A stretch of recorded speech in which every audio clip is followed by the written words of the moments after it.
What is up guys, Major here. Today's just going to be a quick guide on how to beat Spatial Tower effectively on auto. The only thing you might not be able to auto, and actually you won't be able to auto, is the final stage. But the main part of this is actually to show you how strong these characters are. So for the team, I have Ling Ling here, which is Neja. I have Artemis, your Mona here. And then I also have Long Mian, which is Ao Kwang. Actually it's Ao Deng. I actually thought it was Ao Kwang. That's interesting. Oh, Ao Kwang, I'm thinking about Smite. Okay, never mind. Then you have Yao Ji here, and then finally we have Yeshua. Now that's the team I effectively used without changing it from stage 1 all the way up to 100. Right, the only thing that I had to manual was the final boss. Let's look at how strong they are. For the most part, it's +9 gold gear everywhere. Mona as well, as you can see. The only person who has full red gear is actually Long Mian, but that's because we got this full set of gear here at Spatial Tower 80. The Apollo set, I got them by chance effectively. Those could have easily been gold +9 as well, and would have worked just as well. For Yao Ji here, as you can see, it's a little bit of mix depending on what you get in general, but for the most part this could have easily been all gold +9 and that would have worked. And then as we can see here, it's also basically gold and a little bit of red, but everything +9. So the important part is here, all their levels are level 50 except for my 2 main damage dealers. He is probably S tier when it comes to Spatial Tower. How you want to think about choosing your teams, because some of you guys maybe might not have Neja, even though he's one of the characters you can actually re-roll for. So you might want to get him if you haven't started the game just yet.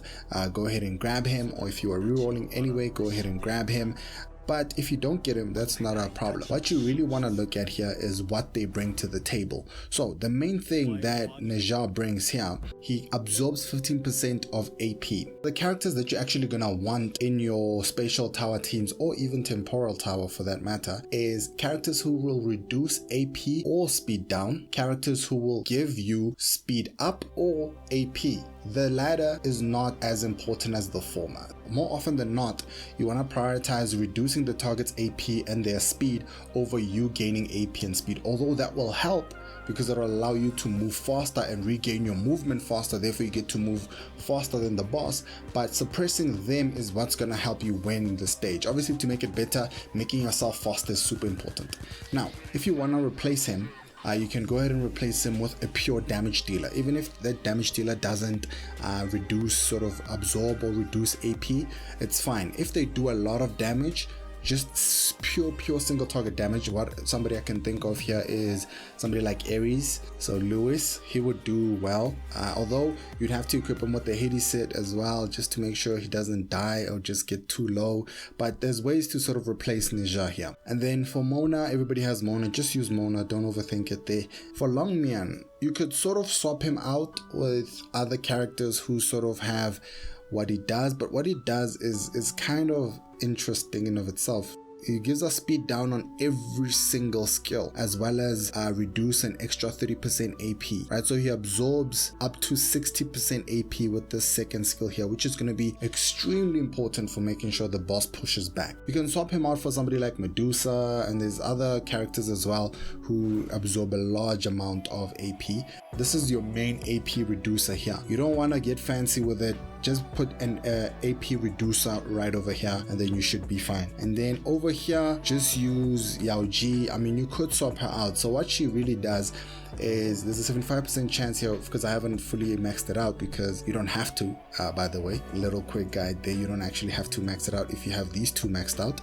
But in any case, all I'm putting her in here to do is potentially reduce their AP somewhat on her basic attack. So I'm going to use that more often than not on the boss specifically, and then every now and again I'll help sustain the rest of the team, but I'm mainly trying to basic attack. So you could effectively swap her out with anybody really who is going to help you sustain or reduce the AP even more, right? But also you need to keep your sustain in mind, because at the same time we're not leveling these guys to 60 or anything, they're still level 50, so if they get hit enough they might lose. But if you put in a character here that helps you keep the boss from actually moving, that's going to help you out, because if the boss cannot move, he can't really damage you, right? So if you can do that, that's going to help you out. I felt like this was easy since it's one of the early characters and we all have her, and she's a pretty solid character, so why not? Here I can't think of who else you would use if it's not for Yeshua. Here's why, because I feel like she's so important for this, especially if you want to do it at a point where you're not fully maxing out everything. This second ability here, cast invincibility, where the character takes 0 damage, is so important when it comes to the boss stage as well, because what the boss is gonna do, if you guys didn't know, is he's gonna attack the characters, 1 or 2 of the characters that have the lowest HP. How I know that is because the first time I did it, and actually if you guys want to watch the video of where I sort of did a montage of the kind of me beating the entire spatial towers, I cut out the first 80 stages because that doesn't matter. So from 90 something upwards to 100, I kind of did them all on auto except for the last boss. Go ahead and watch that I'll put that in the description or press the card somewhere above. But my point is, when it comes to her, this second skill here to cast invincibility is going to be so key.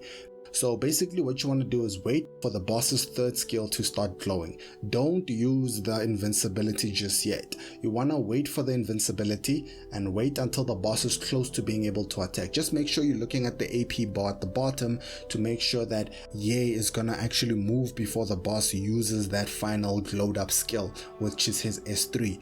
And then at that moment, you want to protect your character with the lowest HP. One of the two though, so you have to choose the one who had the least amount of HP or who's not full HP. So percentage wise, you'll have to kind of pay attention to what's happening on the field, and then whoever has the lowest percent HP, remembering that this, by the way, is going to heal your character that you use this on. Just keep that in mind. But you want to use the character who's going to have the lowest percent HP at that point, and then you want to cover them, and then you cross your fingers and hope the boss attacks that character. This might be a trial and error for you depending on how you've set up your team.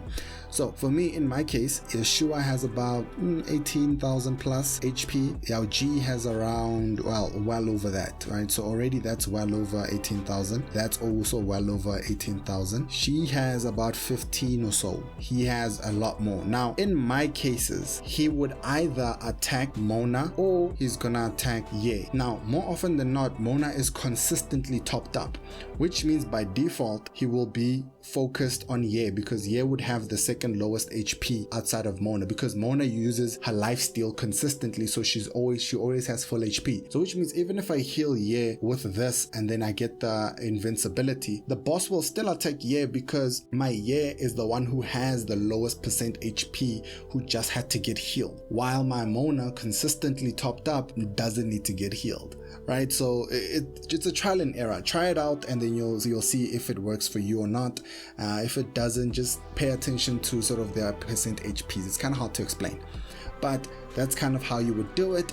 And for that would effectively leave you to clear the entire thing. You can watch the video for the rest of the clearing, but all you really want to do is keep reducing his AP, keep reducing their speed and things like that, keep attacking, keep sustaining, and kind of repeat, rinse and repeat, and keep using this invincibility at the right moment so your characters don't get one shot.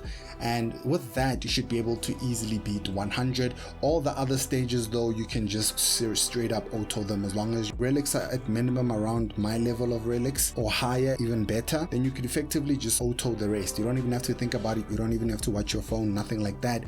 Just auto the rest and keep it moving. All right, so that's gonna be it for this one. It's actually kind of long. I'm hoping that after I edit this, it's going to be nice and short for you guys, but that's going to be it for this one. And if you guys want to know more, go ahead and leave it in the comments. I'll be sure to respond. See you on the next one.